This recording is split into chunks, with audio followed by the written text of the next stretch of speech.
We're pruning dogwoods today on Pots and Trowels, and that's brought to you with the support of Cobra Garden and King Seeds.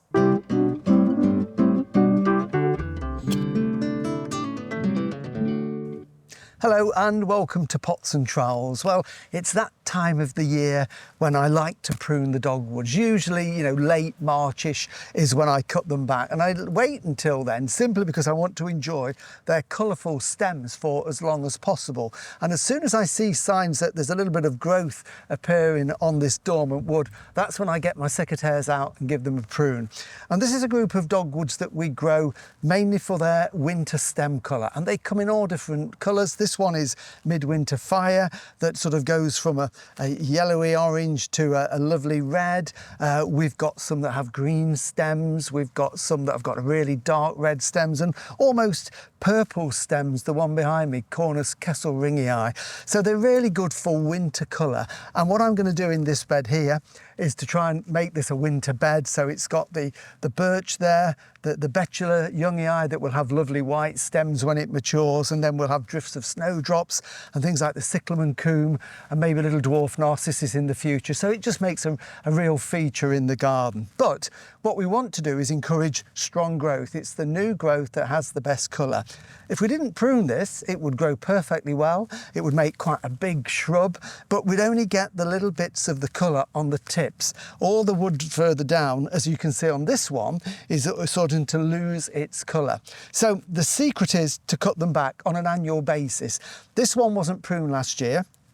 I never prune them in their first year after planting, give them time to settle in. So this one can now have a prune, and it's quite a drastic prune. So I will literally take my secateurs and take all of this growth off, and I can hear people going, ouch, what is he doing? But it won't do any harm, because what that will do will then encourage, shorten those little bits, encourage lots of new growth from the base of the plant. So we'll do this one here. This one is a plant that only went in this spring.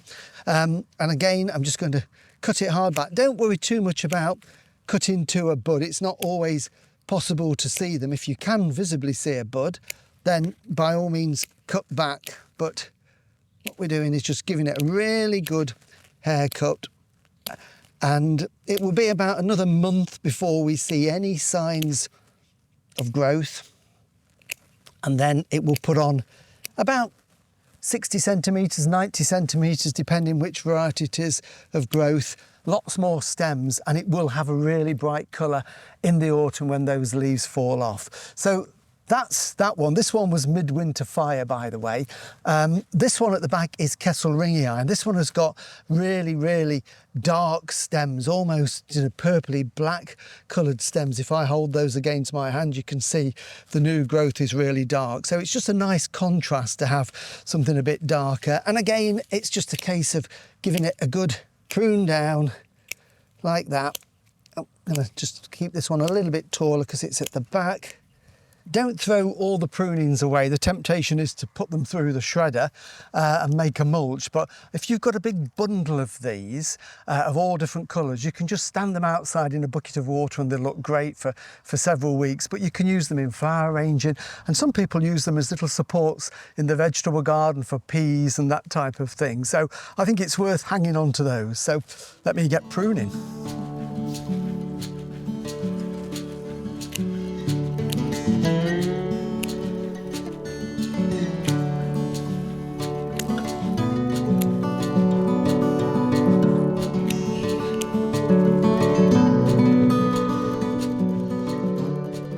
So there we go, a good pile of prunings there. And although it does look severe, as I've mentioned, they will sprout and they'll be so much better next year through the winter. And then we'll do it again at the end of March next year. This one, I just wanted to point out, this is another one with lovely stems. This is one called Annie's Winter Orange, Cornus Annie's Winter Orange. It's just a young plant. As I mentioned earlier, I'm not going to prune this one when I put it in. I'm going to let it get its roots down, make some growth, and then next year it will be given a prune. But I've noticed a couple of bits of dead. So anything that is dead, you would automatically take it out when you're planting. So this one is going to go on the front garden, and next year it will be subjected to a prune and look great for years and years to come.